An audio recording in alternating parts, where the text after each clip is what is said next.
everyone, it is me, Demetra K, and I'm sitting here with Donovan, the Black You, Britta Sadiq, and it is a beautiful Sunday afternoon here in Southern California, about 75 degrees or so. And I'd like to say thank you to Marcus Guyton for everything he does behind the scenes. I'd like to say hello to Facebook, the other side of the conversation, the ride or die audience. Also, hello to YouTube. If you haven't already, please like and subscribe to this channel for more insightful commentary. And to those on the podcast, thank you so much for joining us today. As I always say, we're going to get better at making the transitions between topics so you don't get that choppy sort of ending, if you will. But anyway, thank you so much. As always, it is the purpose of the Demetra K Show to promote Black love, knowledge, and understanding of all things in the Black community to make us an even better people. And Facebook, I'm going to get to every last one of your comments, I promise. And if I skip one, let me know, right? So anyway, today, as usual, before today, I kind of wonder, okay, what are we going to talk about today, right? Because we talk about a whole host of things. And I do have something I'm going to talk about a little bit later on. I was actually going to lead with that, and the topic was going to be where is Black leadership leading us. But then, I just something came over me like an hour before we came on here, and I was like, why are we fighting this battle? Why are we staying here? Now, what do I mean by why are we staying here? What is here? Well, I'm talking about the United States of America. And who are we? Black people who have been brought here for, we know the story. Why work purposes. Right, work purposes, for lack of better words, right? And so, I just why are we here? Why are we staying here to endure the struggle, the suffering? And listen, I'm not saying you're not going to struggle and suffer wherever you go, but we know, for a whole host of reasons, and I'll get into that, why Black people in America suffer, right? Has a lot to do with systemic and institutional racism, white supremacy, the whole nine, right? No, that's long gone. No, that happened 60 years ago. You guys got a Barack Obama now. How could there be racism? You had a Black president. How? Wake up, Demetra. Come on, you can't be serious, girlfriend. Well, we know. I think that was my car key. Well, so we know. That's not the only reason why we are, suffering and having difficulties here in America. A lot of that has to do with ourselves. Let's be honest. We as Black people are having a very difficult time for whatever reason. I mean, we could be here forever just trying to list off all of the things, but we're having a difficult time really just as a whole. Now, I'm not saying some of us, but I'm saying as a whole, a majority of us having a hard time just getting on the same page. For lack of better words, just unifying in the things we need to do to better our condition, right? We are just in last place in everything in America. If you think about it, it's really becoming that way all over the world. Jesus. So we're taking L's? We're taking L's for this was just not even lack of better words. We're just taking L's, right? We're at the bottom of everything. Everything, we talk about this all the time, economically, health-wise, just you name business it. Ownership, wealth. Everything. Should I go on? I mean, you could. And honestly, I'm really kind of in a depressive state right now. I'm not depressed. But it's just depressing because it's and we talked about this before. I don't want to be negative, but sometimes it's just wonderful. Well, what are we doing here? What are we doing here? I know, like I said, I'll be 49 in a couple of months. I know in my lifetime, we're not going to see Black people, especially in America, collectively just get it. Just get it and just say, okay, enough. We are tired of being at the bottom. As Donovan said, we're tired of taking L's. We are tired of being overlooked. We are tired of fighting for equality. We're just tired. Everywhere you go, we have to fight. Yeah, we have to fight not only the white man, we have to fight the Hispanic man, we have to fight the Asian man. We're fighting everybody. And we're fighting ourselves. And the biggest tenement to our problem is ourselves. Well, yeah, it's a big part of it, a huge part of it. And, just even politically speaking, we're in election season here, and everybody and their mama is fighting over the black vote.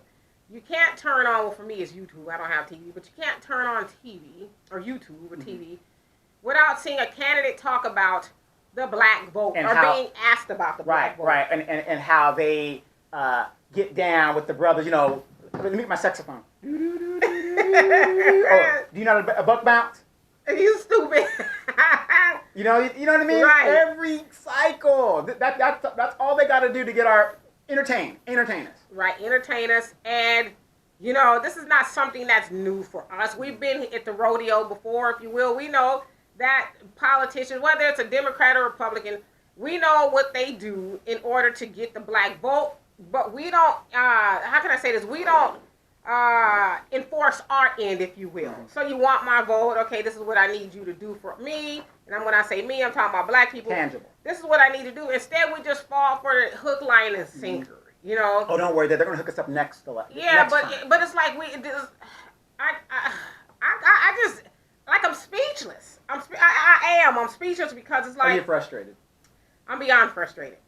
And so, as we talked about before, we went to Africa, specifically South Africa, Johannesburg, and Soweto, and where else did we go?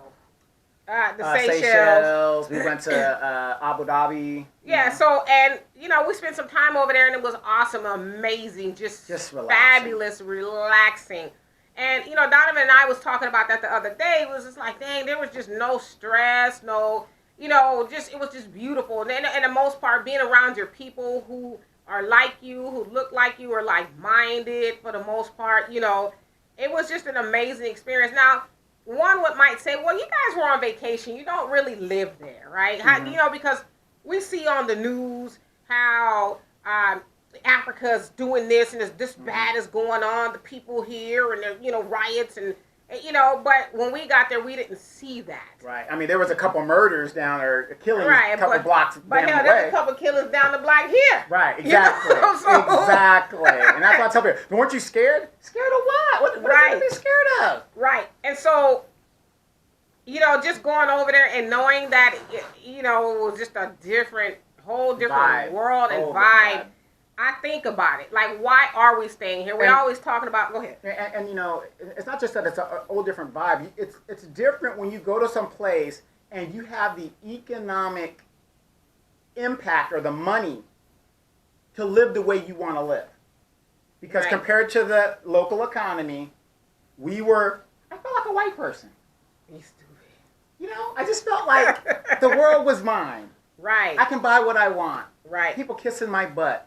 Oh, officer. Hello, officer. What was a good name out there? Ogable. Whatever his name is. Ogable, whatever's a good African name. Manolo. Yeah, Manolo. Yeah. Yes. Hello, Officer Manolo. Yes. I don't have to worry about being arrested. Because he knows that I'm in the penthouse over here. You know what I mean? Yeah, it just felt so good. And as Marcus Garvey, the Honorable Marcus Garvey, tried to do so almost 100 years ago to this day, really, if you think about it, he tried to get us to go back to Africa and say, hey, let's blow this joint. Let's be out of here. There's nothing in America for us. This was almost 100 years ago. He was trying to get us to leave here. What do we got to lose? You got a minute? I mean, because you think about it, that was 100 years ago, and here we are, and really nothing has gotten better for black people. Well, everything is getting worse for black people. Exactly, and we're letting it get worse because we keep buying into this. Oh, well, this good old white man, he's going to let us in there. Look, we could go into shops and stuff, and he's robbing us blind. We are still begging to go to be able to go to school, without being discriminated against. We're still hairstyles. Begging, to work to show up to a job with the hairstyle that is befitting to us. We are still, hell, you name it, sports, entertainment. You got Negroes with millions of dollars who are crying about not being recognized by the Oscars, and so it's like, why do we want to continue staying here begging the very people who brought us here, not for equality or justice or any of that? They brought us over here as a cargo, as a product. We're brought over here. Now, and I know there's going to be some people say, well, not all black people came from Africa. There's some black people You're right. ain't talking about them. Those Negroes have come over here to take advantage of the sacrifices that we made, the small steps that we made to get the advantages of, and nothing more power to them. I'm even talking about before we came over here, slaves. You know, some people say there's black people who are already here. You know, and so I ain't talking about them. We ain't talking about them. But at the end of the day, who can tell the difference now? You know, black is black. Right? Who can tell the difference? And so, you know, we are still fighting for just the basic necessities, if you will. You know, we're still doing that in 2020. And then, like I said, I just have the mindset that we're going to continue to do that. We're going to continue to struggle. Yeah, continue to struggle and beg the oppressor to see us as equal. Well, what's really sad, I was watching a show on YouTube. I do a lot of my stuff on YouTube, even though I got TV, unlike her. I do, but I do a lot of surfing on YouTube because it's like, to me, it's like an encyclopedia for me. And I love getting knowledge. Right. And, you know, when our black men are being taught to stand down and not stand up, that's part of one of the biggest problems that we have, where we are like what happened to Snoop. They backed him down. You know, oh nigga, you don't say nothing about no woman. You know what I mean? And it's like these leaders that could be leaders in the community won't stand. And that leads me to my next point. So then I talked about this lack of black unity, but we also have a lack of, how can I say this? The word escapes my mind right now, but black men and black women don't get along. For the most, I don't even say for the most part, but especially with the inception of social media, it's really being played out in public that we just don't get along. And to piggyback off of Donovan's point, you had someone like Snoop Dogg who was not as eloquent in his delivery, in his rebuke of Gayle King. Fail King, you know, however you want to say it. He could have used some better words. He didn't do that. But from that point, everybody, you know, and I'm going to transition to that, black leadership, if you will, and I say that in quotes very loosely, came out against Snoop. You had your Al Sharptons, you had your Oprah Winfrey. She get on there crying. You have, you know... and who'd she cry to? A white audience. Yeah, it's just Susan Rice, who, you know, we talked about this last week. And so, to Donovan's point, you know, Snoop was trying to stand up for black men, if you will. And he saw a lot of black men coming out and say, you know, really just... We're tired of being attacked. Well, because he was defending Kobe. Right, but as a whole, black men, I'm tired of being attacked as a black man, period. I'm tired of it. Right, and then so to the point that I was trying to make as far as, you know, black men and black women not, you know, getting on code and being on the same page, instead of us, and a lot of us did, so I don't want to say we didn't largely, but a lot of us, instead of getting on the same page with Snoop and saying, he shouldn't have called her B word or whatever. The content of what he was doing. But he was right. You saw a lot of, you know, black women saying he was misogynistic and, you know, how dare him. And, let's see, a gangster rapper. Well, and attacked him. But it's like, what was he saying right? I mean, that's Gayle King and her homegirl Oprah have a history of attacking black men. And, you know, y'all saw, I thought it was a joke when I first saw it. Rick James is now going to be sued. Right, his estate, right. He's been dead for what, 12 years now? 14, since what, like 2004 or something like that? Or since 16 years? Yes, about 16. So now, a black man can't even rest in peace. You're just going to go after him. And you know the first thing I thought? I wonder if Gayle and Oprah are like, you know, on the typewriter, oh gosh, we got... This is going to be we're going to milk this for 2 weeks, you know. Right. And so, it's just, I'm just going to keep it real with you guys because that's the best I can do. Is I'm not really feeling hopeful. And I say this a lot. Before I was saying this jokingly, like I don't want to be here anymore. And again, I'm not saying I want to die. Like, you know. I should have never taken you to Africa. She took me to San Bernardino. Yeah, exactly. Taking you to Africa and you saw the riches and what could be. It wasn't even confirmed but it was what just, you heard. It was just more like, gosh, you know, we're going to jump back on a plane and go endure what we've been enduring. Right. Right. You know, and it's like, is that insane? It is. Is it insane? Is. Wait. And we were living good we're still living good here. Just peaceful. Peaceful. Peaceful. Now, I know, you know, again, because I don't want to make it seem like, you know, because like we weren't on vacation, we were really on a fact-finding mission. Yeah, because a vacation is sitting at the beach, and going on the boat. We did that like, you know, a little bit, but for the most part, we really were on a fact-finding mission and just going to see what we could learn. But the you know, thing was great. It just I can't describe it. And you know, like I said, I'm not feeling very hopeful. I'm gonna get to you guys' comments. I'm not feeling very hopeful because I just need to be honest. I don't think we really want to unify. No.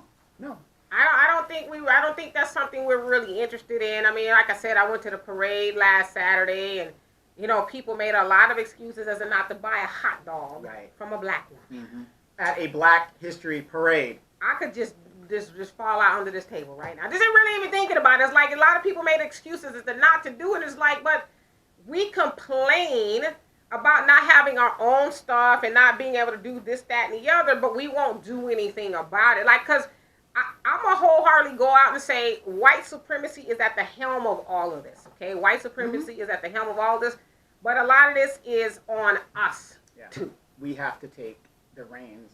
A lot of this is on us, of our too. destiny. I mean, we have to, you know, but I'm at the other end of it. I'm not going to give up right now because I'm here. I'm still here in the United States. But I'm at the point now I don't have to be here. Well, you know there's like nothing for me nothing to be here. Right, there's nothing holding me here. Well, I just got this, before we get to the comments, I just got this saying that hit me that a good friend of mine, my Fruit Loop, had said. What did she say? What did she say? You brought me in this world to... Oh, you're talking about my daughter when she says, how dare you want me to do something with my life? I didn't ask to be here. You brought me here to struggle. Right. You had me, and now I'm forced to struggle. This life-bearing... but think about what she's saying. That does make sense. Right. You forced me to struggle. Yeah, we put her in a situation where she has to struggle in this environment. Right. If she was in the other environment, which she did go to, and she had a great time as well. She's like, yeah, why are we here? Why are we staying here? So anyway, I'll talk long enough. I'm over it. I'm over it. But I'll get to you guys. Yeah. Well, I'm gonna say this. There are days Dee comes in here, and she is just done. And I'm just like, I hope she isn't ready to quit. I hope she ain't gonna cry in the car. And it's really sad when you see a leader like that. I'm not saying discouraged, but you're just like I am discouraged. I am. You're beat down. I am. I am. As old people say, I'm just tired. Tired of being tired. Then you know what they used to say to you? Just keep living. You think you're tired now? Just keep living. So anyway, I'm gonna get to you guys' comments. I mean, I have something else to say, and if you guys have anything else you want to talk about today, please mention it. We're gonna kind of just open it up a little bit, and I'm gonna talk about this wacky election season that we got going on here. I want to talk about some of this black leadership that's joining in, if you will, with Mike Bloomberg. So we gotta beat Trump. 4 more years to Trump. We gotta beat him. Yes, Miss Nancy. That's James Clyburn, by the way. Hey, Ricky, how are you? And Billy, what's happening? Hello. Long time no see. Yes. And Sydney says, really, it's kind of cold here. Yeah, it's hot. Look, I'm sweating and stuff. Yeah. I have my sunroof open, so this side of my face is darker than the other side. Yeah, it's actually burning. Sunburn. Actually, yeah. And what's happening, Tay? She says, good afternoon, D&D. And then you say, good afternoon to my people in the chat. Yeah. And then Marcus is putting up the link. So if you haven't, if you're in the watch parties, come on the side to comment so I can see your comment because I want to respond to your comment. Tay. And let me say something today. My hometown, Baton Rouge, it had a Mardi Gras parade. And we know that's a traditional thing that goes on. And as I was watching the Mardi Gras parade from my cousin's phone, right? I'm looking at the Negroes just dancing and doing this, and we are 12 years from zero. And they're acting, I understand the tradition of it, but I'm just like, I don't think right now is the time to start dancing. Well, it's funny you say that because Neely Fuller Jr. actually made that good point, and he is a genius who defined white supremacy and all of that. Geniuses, we think alike. Actually, the mentor to Dr. Francis Cress Welsing. But he said, what are black people celebrating? Yeah, what are we? He said, we constantly are celebrating and partying and stuff. But he said, and I'm paraphrasing, we ain't moved the ball. We ain't did We've nothing regressed. to celebrate over. We just partying and having a good time. We are complacent in everything that pertains to us. But then, like I always say this, like we as black people, and I don't want to be negative, but that's just kind of how I feel today. You know, Make it plain. we as black people, we're reactive. Yeah. We're reactive. We are not proactive in saying, okay, this is what we need to do to stay ahead of the game. This is what we need to do to make sure that we're not gentrified out of our own communities. This is what we need to do to make sure people don't come open up stores in our neighborhood where we are completely shut out. This is what we need to do to make sure that we have black businesses and we hire black people. And this is what we end in. We don't do that. We put pastors in there as business leaders, and they're not business. They're a pastor. You have nothing to do with business. Well, then on the reactive side, we have, oh my God, our neighborhoods are being gentrified. Right. We can no longer stay here. The rents are tripling. Like in California, there's no rent control. So anytime someone gets ready to, they can raise the rent on you. And if you, because minimum wage is, they're trying to get it $15, but no, $15 nowhere. Even if it was $15, is not going to help. It's not going to help you here in California. Black unemployment is lower than it has been, but it's still high. There's still a lot of black people who don't. Having a part-time job is not a job with benefits. So you can have 3 part-time jobs in California. That's not going to help you. Right. You're still going to be behind the 8 ball, if you will. And so, we're just constantly reactive. We react to everything that happens to us. But this is the thing. Like, when you're reactive, because there's some situations you just need to be reactive in, right? But when you're reactive, a lot of times you're able to bounce back or you can get a solution. But we're reactive and we don't have a solution. Right. Our solution is, well, what are they going to do for us? We're always waiting for somebody to save us. Yeah, somebody to save us. And when we have all the resources and the ability mentally and physically to save ourselves, but we have been just so, like somebody put up today, and I'm going to get to you guys a comment, somebody put up a picture today, and they're trying to pass it off as a slave back in slavery, but I think it's from another country. But it's a black man wearing like a loincloth, and it's a real photograph of him, and he's got his foot in this contraption, and the caption says that he was a runaway slave, and so that he's getting ready to have his foot cut off, right? And so the guy formed a narrative and saying, well, if that was me, I would remove the pin and free myself, and then I'm paraphrasing, but beat my captors with the thing. And I said, well, that physical slavery is not really our issue anymore. It's a mental slavery. I said, there's people today that would have their foot caught in that contraption and they wouldn't do anything to save themselves because mentally they're enslaved. Mentally they're thinking, oh gosh, if I free myself, I might get in trouble. Massa might be mad. Oh, let me ask permission if I should come out of here, instead of saying, well, you know what? After that, I'd rather die before I lay here and let them cut my foot off. Or here's a good example of mental slavery currently. Hey, we got to vote for Joe Biden. That's the Obama days. Do you realize Obama, 4 years of the Obama presidency, was trying to dig out of the worst recession that ever happened, and black people are at the bottom. And then the next 4 years, the jobs are coming back. He didn't do anything for blacks. So as a black person, why would I want to go back to where nothing was done for me? But people think that was a good time. Right. If I was a white millionaire, it was great. Gangbusters. But as a black person, that was one of the less progressive times as a black person. But to your point, though, we want to be left out of the conversation politically. I know there's some people going to say that's not true, but it is true. Why is Bloomberg, of all people, 22% of black voters are thinking about voting for why? Because it takes a billionaire to beat a billionaire. Number one, Donald Trump is not a billionaire.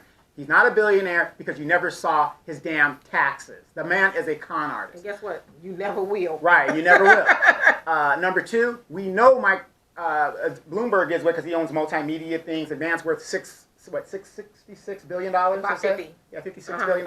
So that's a known fact. You can't say that about Donald Trump. So, but that's the thinking we think. $1 billion. And Mike Bloomberg just wants the job probably just something to mark off on his I did it list. Well, yeah, that and to keep Bernie from getting the nomination and all that other stuff. Right. It's okay. And think about this. Why would you want to vet Hillary Clinton as your vice president to galvanize the other side? They don't want to win. They don't want to win. I have my theories about that. Hold that thought. Yes. And Tay said some of us refuse to want to do better. Yeah, we just don't. Period. We don't. Hey, Frank, it says real talk. And Tay says Snoop wasn't wrong. His delivery was just a tad off. Yeah, just a tad. Well, when you're upset, Oh, yeah. I mean, you're upset. Hey, when I get upset, it's like, woo. And Cindy says it's nothing new. This is what they wanted. Us at each other's throats. They don't have their jobs. And then Cindy says, I think Gail was dead wrong. I think Snoop was wrong for cursing her out. I think the death threats that it was true was wrong. But they get so I think I don't know what you're trying to say. But they got back. Oh, okay. Got it. Hey, Jerry. It says, amen, Donovan. Pastors are not business leaders. No, absolutely not. But for some reason, we think they are. Well, what the pastor said, take the funds from this, and we're going to put it in the big building fund, and we got to get him his classic car, and we got to make sure his kids go to the private school. But again, whose fault is that? Right? Our fault. Are we really, really, really mad at the pastor because he has his hustle down tight? Right. I mean, I'm just saying, I'm not, like they say, don't hate the player, hate the game. But I'm going to take it a step further. Don't hate the player. Don't hate the game. Hate the players in the game. Not the players at the top, but the people who keep playing the game and losing. Right. Like, how many times are you going to keep... I'm not asking the gamblers. I'm asking people who don't gamble. How many times are you going to go to the casino and keep losing your money before you say, you know what? You got to realize you're a worker. Yeah. This casino ain't here because it's losing. Right. At some point in time, we, as the people that keep participating in the game, have to just fold up our chips or your cards or whatever it is, because I don't gamble, and walk away. And then most of us that have gone to college, if you take a statistic class, which most of us have, then one of the first things they teach you in statistics is the example of a casino. A casino is guaranteed to make 30 cents off of every dollar. You would have to be a really incompetent businessman, Donald Trump, to go bankrupt in a casino. It's almost impossible. Right. So, like I said, I'm not mad at pastors. I mean, they making their money. It's us that I don't go, but it's the people who keep going to church, tithing and paying offerings, and by the way, you stepped off of a bus or an Uber to go to church. You don't have a car, but you see the pastor getting out of the pulpit, jumping in his car. He ain't gonna give your ass a ride home as you wait for the bus stop in your Sunday best. So I mean, that's our fault at some point in time where we just have to say, you know what, this money is probably better off somewhere else. And then Sydney says that's by design, though, to be reactive, of course. We have, but I want to beg to differ with that point as far as by design, because, you think about somewhere, a time like with Black Wall Street, they had no choice really but to be proactive. What are we going to do, sit here and die? Because the white man ain't going to share their there was no socialism. It was like we have to do for ourselves. Now, we know what happened with that. But the point that I'm making is we weren't always reactive. We're just reactive now to, just like, eventually, as Dr. Claude Anderson says, we're going to be extinct.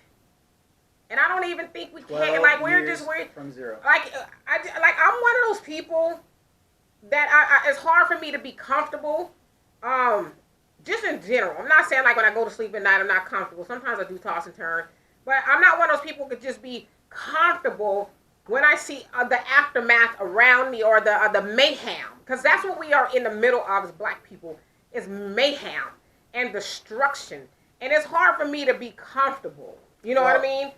So, but that's where we are. Well, it's funny, I commute from San Bernardino from the school over there, and of course it's tax time. I was at the mall the other day, and I just see these young Black moms in there shopping. And, of course you overhear their conversations. Girl, I got $4,500. Whatever their amount of money is, it doesn't matter. But you're just giving it away. Right. And that's another kind. Maybe I'll feel better next week. But we had this conversation last, and not that everybody listens to us, because they don't. Everybody don't listen to us. So but like you said, it's tax time, and instead of really doing something great with that money, like starting a business or investing. Buying real estate. That's a great thing, Buy some real estate in the hood or, Black communities. And you don't have to do it here. You could go to the South and buy real estate down there. That's way dirt cheaper. We and be the landlord from over here. We're going to go to the malls. Yeah. We got to get the $300 shoes, and we've got to get the lace front. Gucci purse. And a new phone. I got an 8-year-old that needs a $800 phone. You know, it's very sad. It's very I sad. need a drink. And Sydney says, take the mind, keep the body. Absolutely. Yeah. I mean, the possibilities are endless when you have somebody mentally. You have somebody mentally, there is nothing you cannot make them do. And there's, like, you can keep them in a state of nothingness. Nothingness, rather. You just keep them there. You know, I don't ever want to do anything for myself. It's just, God, help us. And Tay says, look at my Trevor Noah post. Mm-hmm. One black woman was making excuses for Bloomberg. That was a great post, by the way. I didn't see that. I have to check that out. That was a great post. Great post.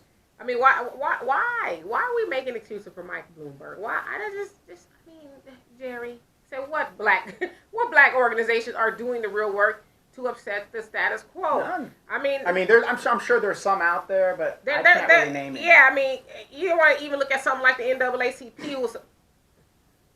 Go ahead. Sorry. You think about something like the NAACP. The way they did me. So organizations like the NAACP, like, I don't even know what they're doing anymore. You know, Donovan and I hung around the NAACP around here for a while. Enough, I would say. You know, we tried to bring some new blood in there, infuse the thing. My saying of what I've been watching of the NAACP, especially the Riverside chapter here, is it's funny how Generation Fail seems to go on the annual meetings in Detroit and wherever they're going, but then you see, well, what have you done here? Nothing's being done here. So yeah, you have organizations like that, but to, you know, your point, Jerry, is like, what are they doing to upset the status quo? They are the status quo. Right. You know, they are the status quo. As long as we got our big piece of the chicken. Right. Mark Chicano comes down, the congressman, and yeah. And did I talk about that last week? How our congressman, I don't know if he watches or not. But he does. I love the way people say we don't watch your show, but they could tell you everything we say, or a quote that happened in the episode. So we have a congressman out here. He's up for re-election, if you will. And he comes up to me. I was at the Black History Parade, and he comes up to me and he says, "How you doing?" It was kind of awkward at first, and I was like, "Yeah." So he says, "Hello," and I said, "Hello." We look at each other for a minute, and I said, "It's a nice day, isn't it?" He says, "Yes." Yes, it is. There's no need for negative talk today. I wonder what he was elaborating from. He says, "Have a nice day." And I was just like, what? It just came to you particularly. Yeah. He knew who I was. Yes, he knew who I was. Of course. And so the point is, you know, I'm assuming he watches some of the stuff that we do. Or his staff. You know, we are supporters of Dr. Grace, so who's running against him. So. I'm a supporter of anybody that goes against this man. Right. Okay. But, yeah, Tay, I don't know why people are making excuses for Mike Bloomberg. You know, we get caught up, as black people, we get caught up with symbolism. Yeah. You know, Mike Bloomberg, he's gonna create. This is his 10-year plan. In 10 years, he's gonna create a million new black homeowners.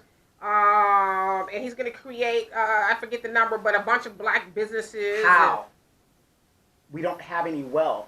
How? But I'm saying if he because the white man ain't gonna give us nothing for free. But I mean, why does he need to be president to do that? He's got all this money. Why you need to be president to do that? I mean, I'm curious. Well, maybe his idea is this. And if you guys watched our show or watched some of our clips from South Africa, maybe he's just gonna do another Soweto and give us cardboard houses. Yeah, with some tin roofs and all that. Yeah. As long as we got a satellite dish, everything's gonna be great. And then guess what the channel was gonna get? The new black network. The Bloomberg network. The Bloomberg network, right. Keep his numbers up. And Sydney says Bernie ain't gonna win either. Well, no, because now, like I've been telling you guys, if you've been listening to my show, the Democrats and the Republicans work together. They don't want this man. The man has been consistent. They don't want this man upsetting the apple cart. That's why they're pissed at Trump too. Don't think that the Republicans aren't pissed at Trump because he's exposing a lot of what's going on. We have law. Wow, it's funny. The law doesn't even apply to the president. Right. I don't have to show up for that. I don't have to. I mean, he's exposing this stuff. Right. But we've been taught, you follow the law. Ignorance of the law is no excuse. Right.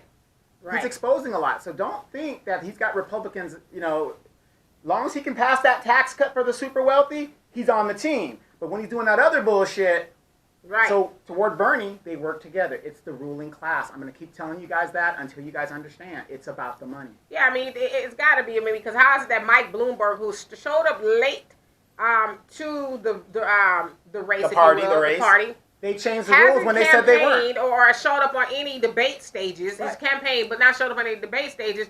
But yet now he's, especially with black people, he's trending upward. How? Right. And then the Democratic Party said, these are the rules. There's no changing it. This is it. This is fair.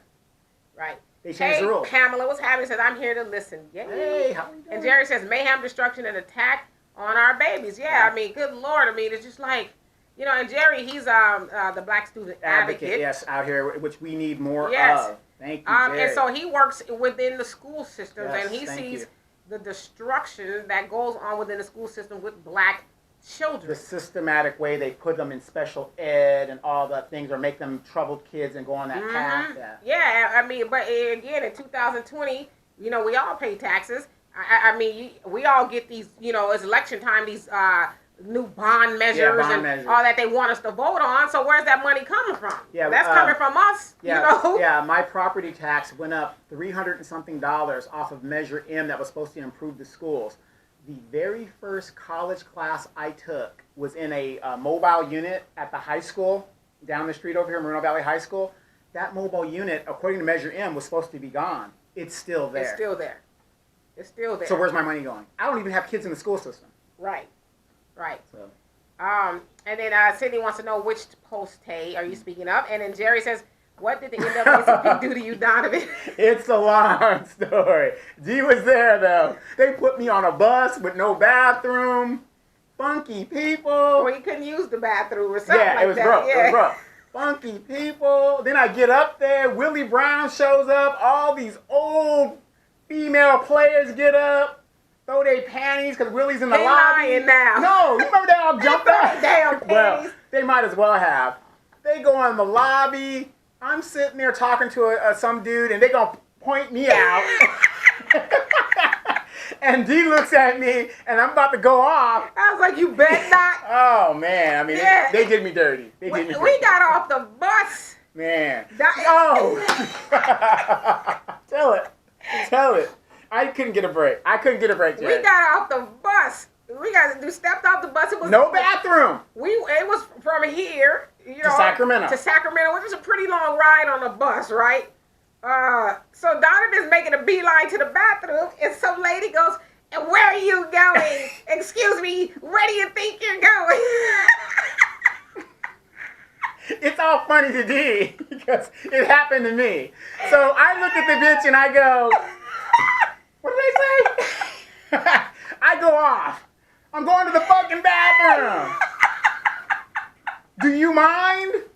Because I think she thought I was a kid, or I don't know what it was.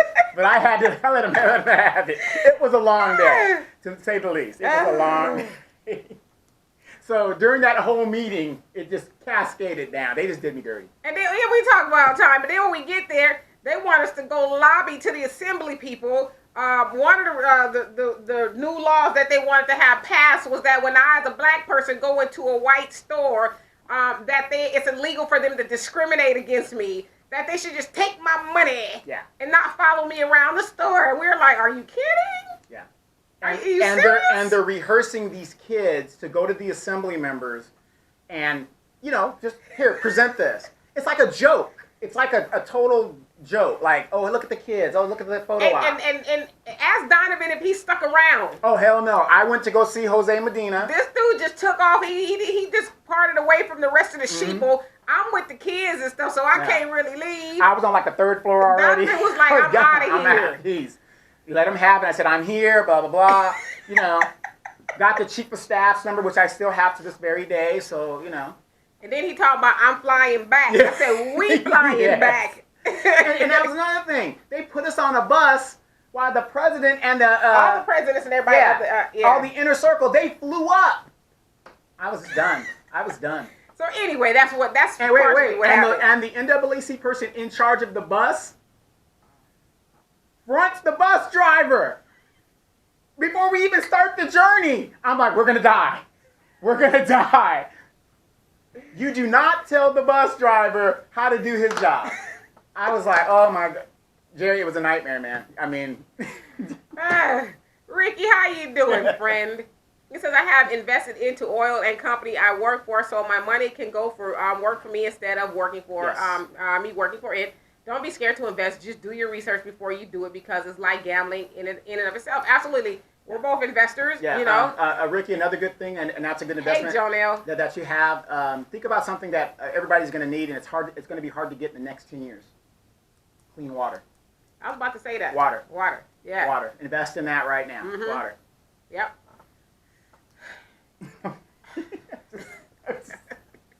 I just had to take a deep breath there because it was just like, wow, I needed that laugh. Thank you, Jerry. I needed that. How you doing, Jonelle? And Tay says, I can't just support anyone. What is Aja doing for black people? Is she even having the difficult conversations like Dr. Grace is? Is Aja engaging with the black community, or is she keeping strictly white and Republican? So Aja is another person who's running for Congress out here as well. Right. Good friend of mine.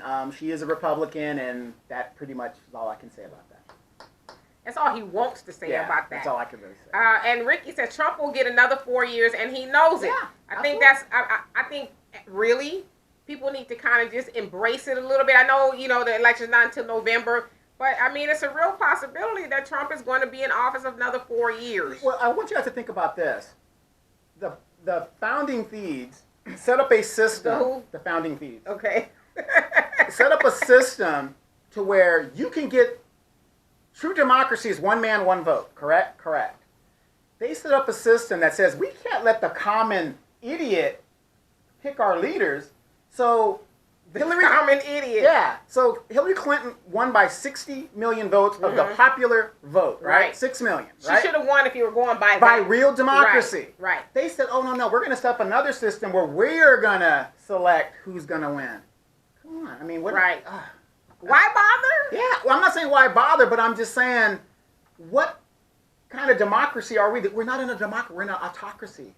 It's correct. It's very honestly. Yeah, truthfully. It's very telling, yes. and they're showing it to you. But we keep thinking, and that's me, you guys, keep thinking democracy. Oh, we're in a democracy. No, we're not. If we can't pick the leaders, we're not in a democracy. Right. So that's where we're at. And Jonelle says, if you're white, just blow a sax or carry hot sauce or quote some rap, and you got so-called Negroes vote. And all. I mean, do you know how to buck bounce? Roly-poly Martin. It's ridiculous.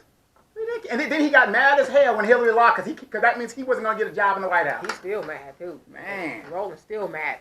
And Tay says, I do not have an issue with Aja being a Republican, but what is she doing for her community? I like the girl personally, but politically, she isn't here for black people. I saw a podcast, and Donovan won't say anything. Here, cover your ears. Okay. I'll say something. I saw a podcast where she said racism is not what it used to be. It's not as racism is not as bad as it was. You heard the same one. I did, but when somebody says something like that, it's easy to say that when you're not the one being racially profiled or hit. Right. So. And not to note shade to her. I mean, she doesn't like me for whatever, probably a whole host of reasons, but it's whatever. She kind of has the ability to pass, if you will. Mm-hmm. And I say this not to engage in colorism, but a lot of people who are on a lighter melanated side of the spectrum, if you will, I've actually heard a few people who are very light in their skin say I've never experienced racism. Right, or if they're not light. So maybe that's her situation. Right. Or if they're not light in their skin, if they married the other, their whole political view has changed. You know? I mean, I have a friend that went to a HBCU, married a white man. She's totally on this side of it. She hates your black ass guts. So. Hey, John Slee. I hope I'm saying that right. Says, are people not with Bernie just because of reparations? Bernie doesn't believe in reparations. Yeah, he doesn't believe in reparations. For black people. He believes in reparations, but not for black people. Yeah, I think that's, I think it has a lot to do with black people. Also, regardless of how he wants to spin it, he did vote for the crime bill. Yeah. He was saying because they had some other provisions for women and stuff like that, which is why he did it, but you still voted to harm black people. The black community will never be the same there's obviously a whole lot of other stuff, but due to that crime bill, the black community was ripped apart. So I mean, whether you like it or not, he had something to do with that. Do you think black people suffer from battered women syndrome? You know, because it's like Joe Biden did the crime bill. All these black people were behind him. Bloomberg, stop and frisk. All these black people were behind him. It's like the people that are oppressing us, or the people that do these things, we're like, oh, we got to speak with them. We got to vote for him. Right. So that could be, yeah, I think so. And yeah, that's so. I hope I explained that, Sydney. And then, hey, Russell, what's happening? And Marcus says the biggest problem. Let's see. You say the biggest problem is you have with African Americans leaving America is that there is no belief that we can collectively accomplish something outside of America. We fool ourselves with the notion that we built America, that we were here first, did our ancestors die for, but yet we can't unite and defend ourselves or come together to even demand equality or civil war. I say leave behind and grab something. I think go for something greater. I think you're trying to say, and let the ignorant come along later and pay for what was built if they want to be a part of it then, because Africa is wide open for any and everything that wants to be done by a group of united people. No, absolutely, I agree with that. Mm-hmm. Is that 45 minutes already? Mm-hmm. Wow. So yeah, I agree. Like I said, I really want to leave, just blow this joint, honestly. But we did build America. You know, a lot of America was built off of our ancestors' blood, sweat, tears, trauma, drama, you name it. So yes, I think we have a right to claim that, but we're not fighting for that now. Collectively, we're not. We're just kind of going along, to get along, if you will. But yeah, Jerry's laughing. Hey, Errol, what's happening? And Jerry says, watch out now. And Joe Nelly says, yes. Let me see more. Oops. You say, yes, the founding thieves and Trump nestled with Zionists. He wasn't even in politics. Trump was into money, revenue, and when the Zionists set up the presidential apprentice with zero apprentice experience needed, the bank was open to him, and the bank is not going to out its greatest investment since Hitler. Yeah, I mean, it's all, as I say, it's a money hustle. It is the moneycrats. There's no, Democrats or Republicans. They're all in it for money. I mean, under the Trump administration, everybody in the 1%, if you will, and people close to it, I guess, they're getting richer. It's us that's on the ground level here. That's not in the 1%. That's left really to struggle, and it shouldn't be that way, but it is that way. Hey, Marilyn, he says, I'm light, but I have had problems with blacks and definitely the whites. Yeah. So, I mean, I wasn't trying to say that light-skinned people don't have problems, but I know for people who are able to pass, if you will, a lot of times, those are conversations that I've had, they have said, I haven't really experienced racism. And I tell them, well, you're fortunate that you haven't experienced racism. Since I was a child, even recently, I've experienced racism.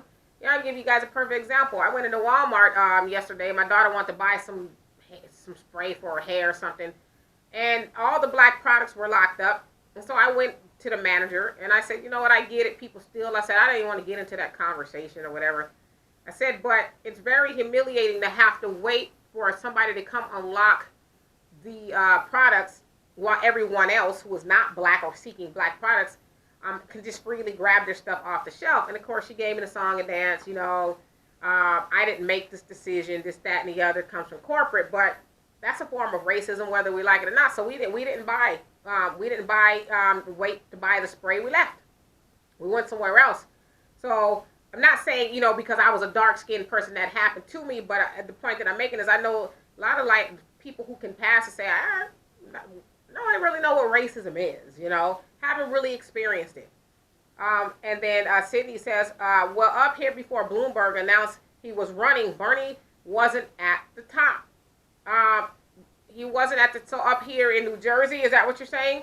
And Jonelle says, if a Jew becomes president, it will be perfect fit.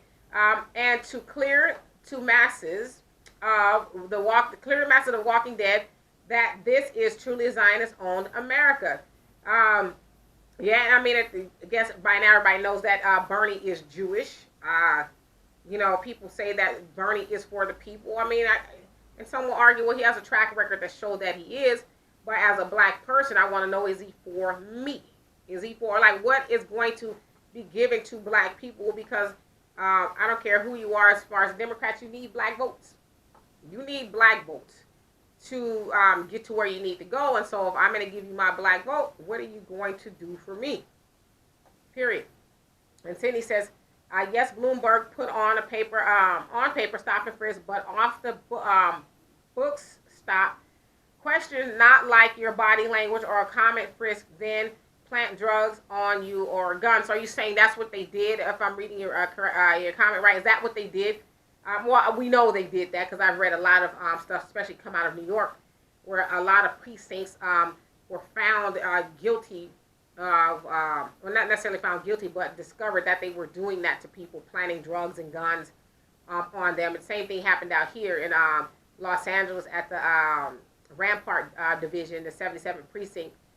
They had to let thousands of people, they had to look at thousands of records of people who were falsely accused and all kind of stuff. It's a nightmare. So yes, Bloomberg is the author of Stop and Frisk.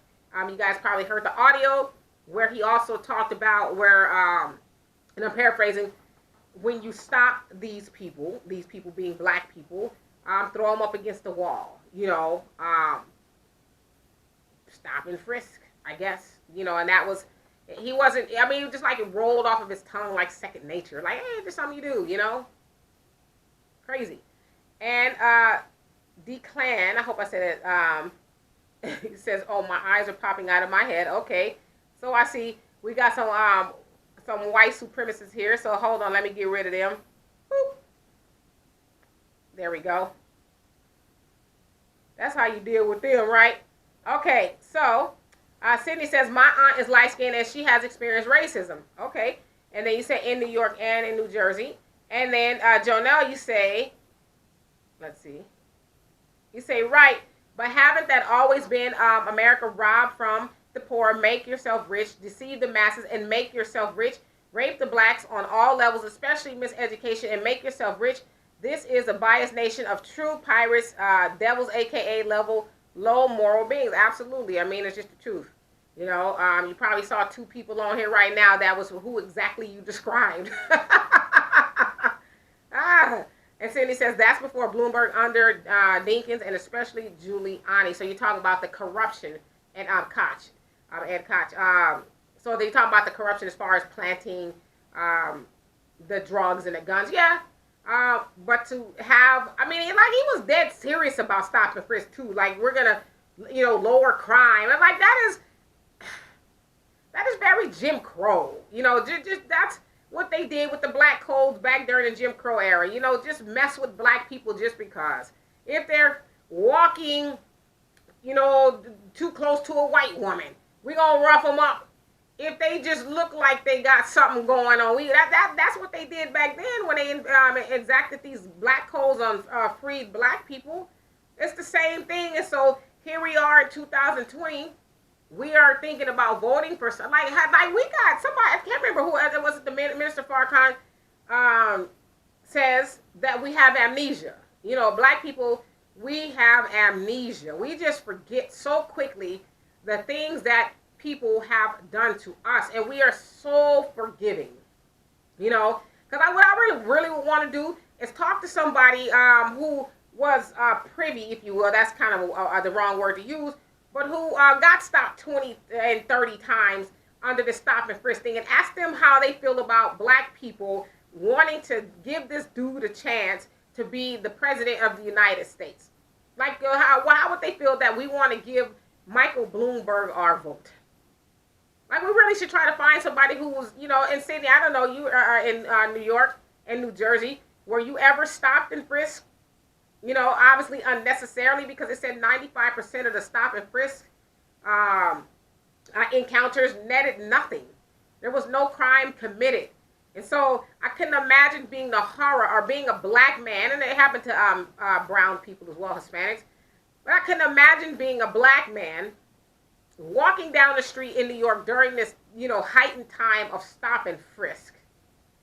And, wondering, am I going to make it to my destination without being stopped? Like I'm not doing nothing. I'm walking to the store, or whatever. And am I going to be like, it almost be, I would imagine it plays on your mind. Am I going to be stopped? Am I going to be harassed? And is this stop going to land me in jail for something I didn't do?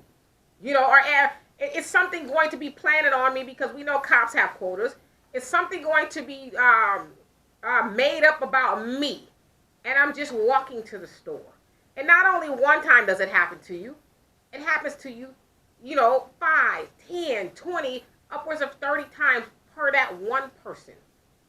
That has to be a very traumatic experience. Like, I've been pulled over before. And I've been racially profiled. I'm a woman. Sometimes I wear my hair short. The times that I was pulled over, my hair was short, something like this. And one time I had my little brother and his friends in the car. I was taking them to the movies. I'm driving one way, and the cop is driving the other. The cop makes a U-turn, follows me all the way into the movie theater parking lot.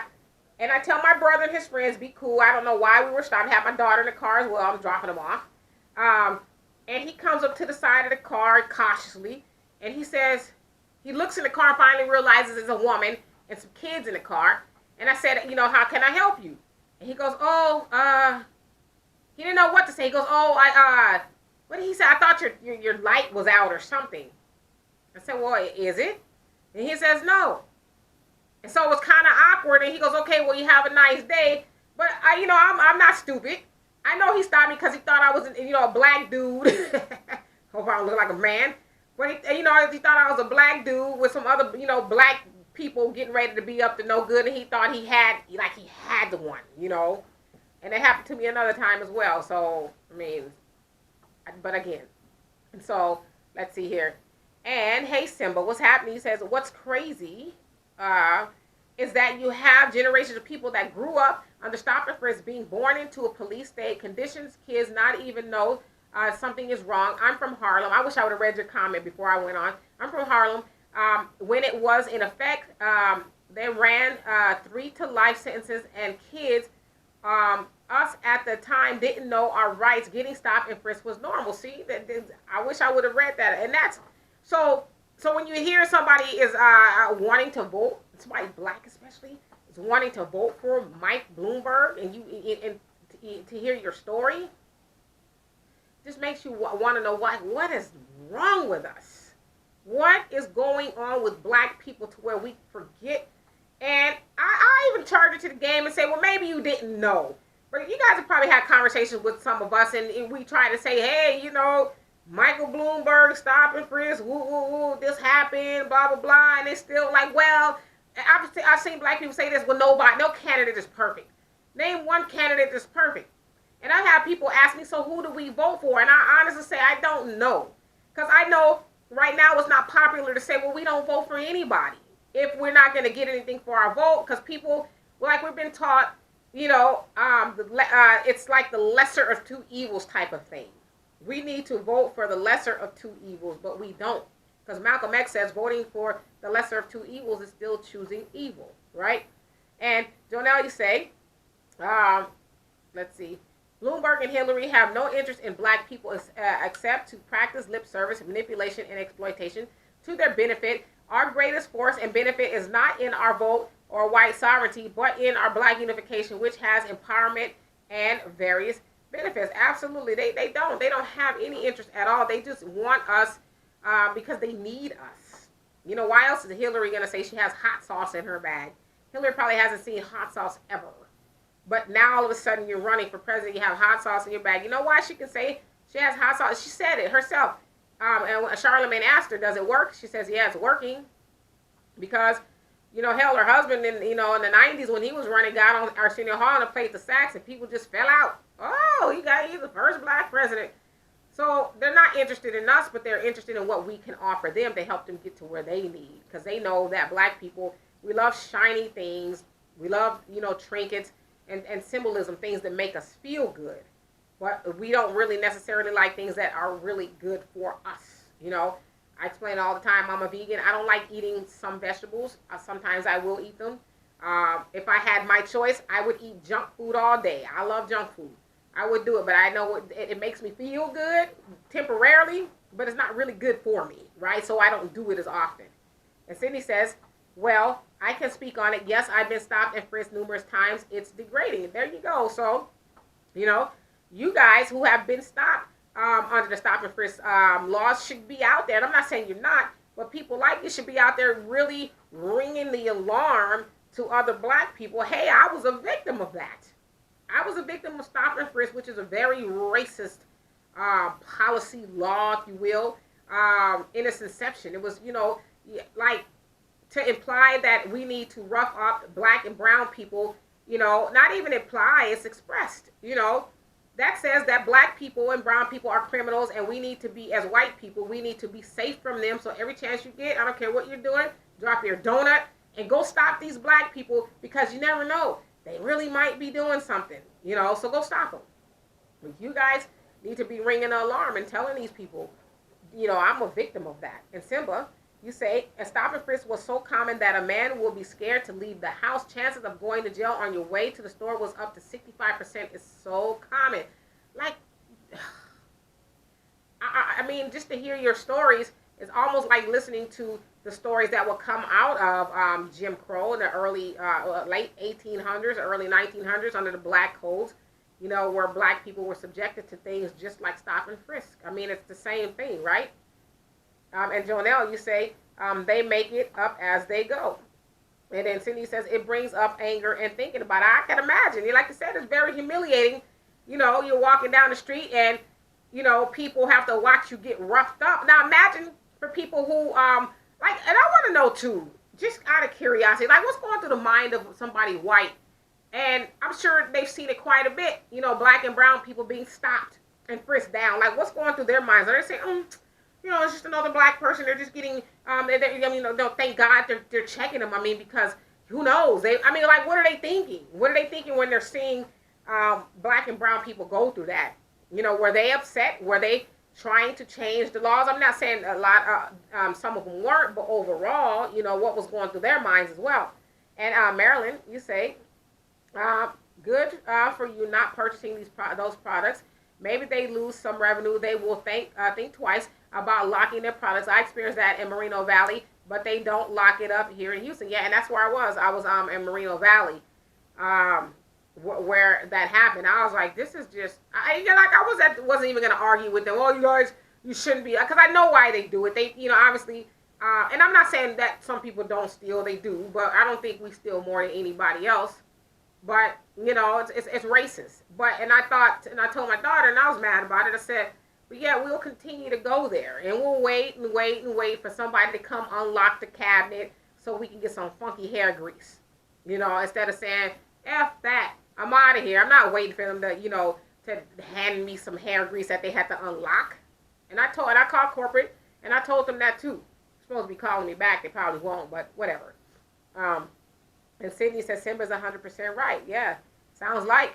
And then Jonelle says miseducation is rape. We are the walking dead, true rape victims. Majority of us has yet to have a true black dream. Majority of us dream American, right? And as Dr. Cloud Anderson said, we talk about the American dream. He says black people were the American dream.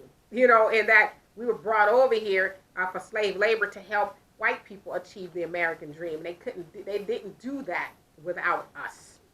Right? And ever since we've been living the American nightmare. It's just a fact, which goes back to my original point when I was saying, you know, I just don't understand the point of staying over here. You know, like I got a lot of family and stuff over here, and none of them will go. None of them will go back to Africa.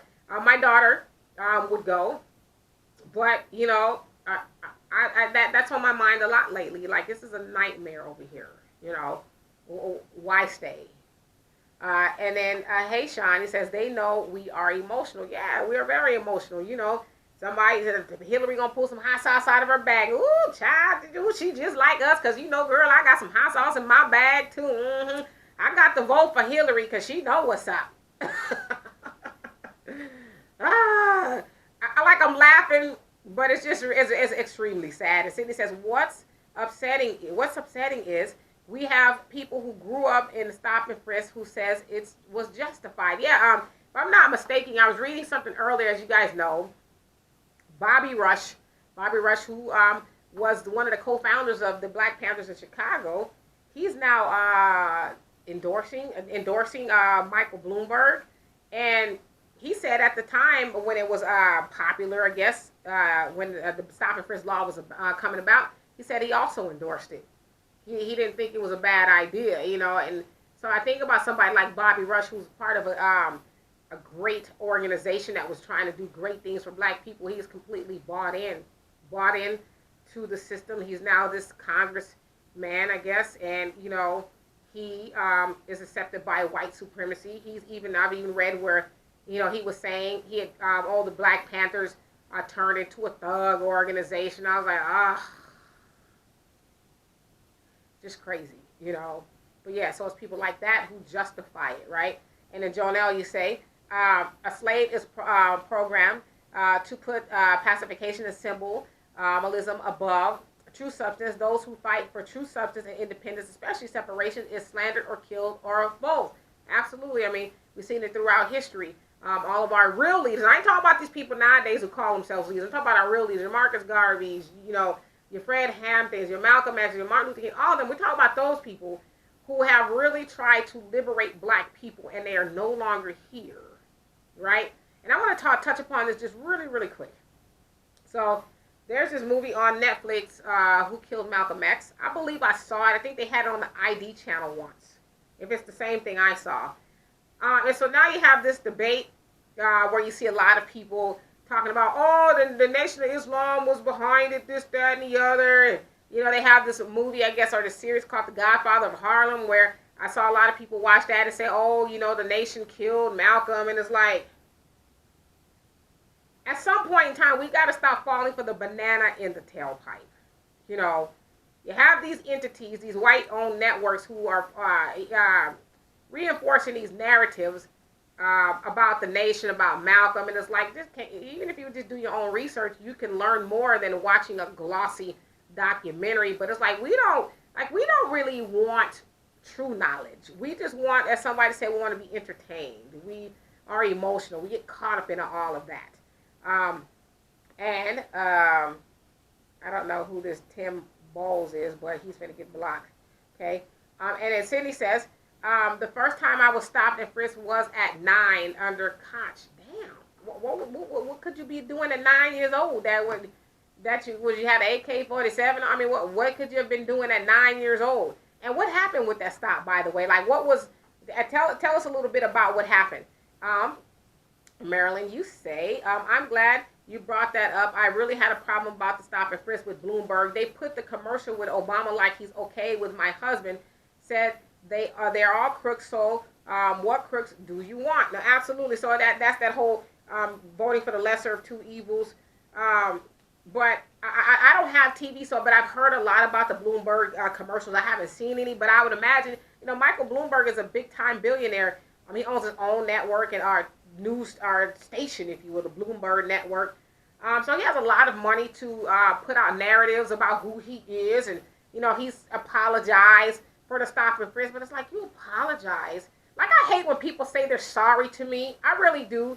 I hate when people apologize to me, but it's like, but what about what you did to me? You know, you inflicted trauma on me, and because you said I'm sorry, that's why I struggle, especially now.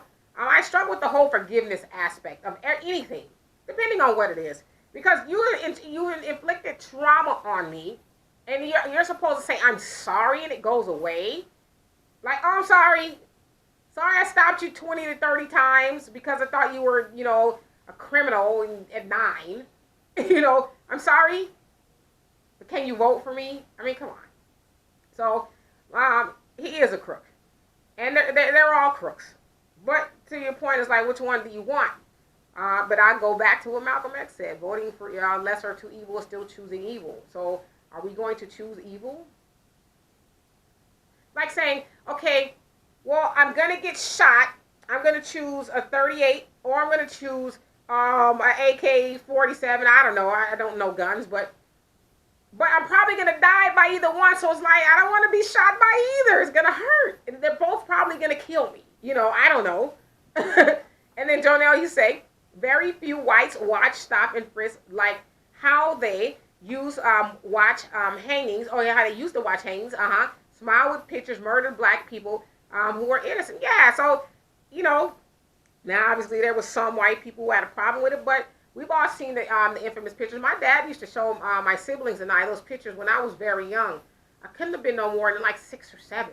Seeing those pictures that we see now, the black man that had all the whip marks on his back and the infamous hanging, I guess it came out of Indiana, where all the white people were standing around as this black man was hung. So my dad taught us about those things very early because he didn't want us to go through life thinking that we were equal. Like, of course, like we're equal amongst each other, if you will, but he didn't want us to have these false ideas of who we were to white people. He always wanted us to know this is how they think about you at the end of the day. And anybody who would stand around, as you said, watching it, even if he was guilty, like what black man deserved to be hung, have his body parts cut off and burnt, you know, and you got a whole host of white people standing around watching that, and they got the kids there, the wives, they're, you know, like this is a joyous event that they like, hey, we're going to a hanging, come on family, you know, get the chicken and the you know, the peanut butter and jelly sandwiches, we're going to a hanging, and they're like, so yeah, stop and frisk, we can liken it to the same thing. You know, you see black people getting roughed up, and it's just like, we don't want to be late for dinner, Marge. You know, and Cindy says, actually, Dee, I was stopped and frisked in Columbus Circle, and a white woman got involved. So what did she come to your defense? What happened? And Pamela says, I hate when I need body soap and they unlock the doors at Walmart. So, and that's what the lady was saying to me too.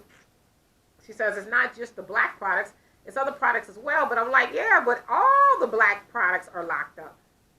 And none of the other products are locked up. And my daughter was saying, well, you know, but you're saying to me, and she said, I know it's not your fault, you didn't make the decision, but, you know, the white people don't have to go and wait for somebody to unlock their hairspray.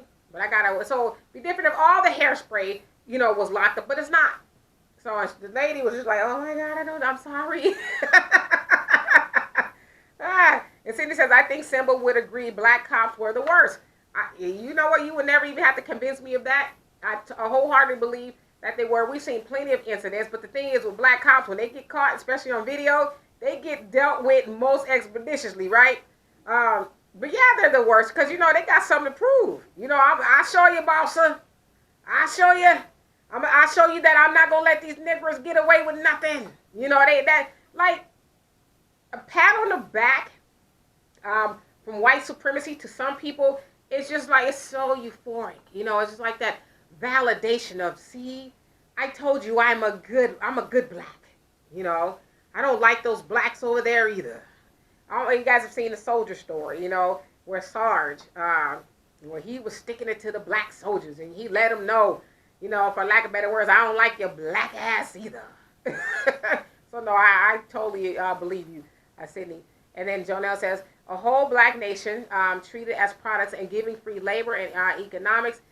Even now, their labor and hard-earned via spending is the American dream.